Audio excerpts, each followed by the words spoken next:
Hi guys! Welcome back! So ito na guys, update kay DubaShare as of March 20, 2024 dahil pwede na nga po natin i-cash out yung ating mga naiipon ng mga cash. Ayan siya, meron tayong 660 pesos dyan.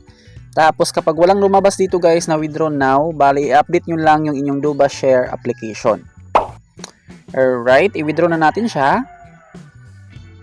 And dito sa ating amount, ilagay lang natin yung ating balance 660. Anyways, yung kanilang minimum dito para makapag-cash out is 300 pesos. Ayan, ito na yung ating GCash account. Tap na natin tong submit. So nag-success na siya. Wait na lang natin yan na ma-approve para malipat yan sa ating GCash wallet.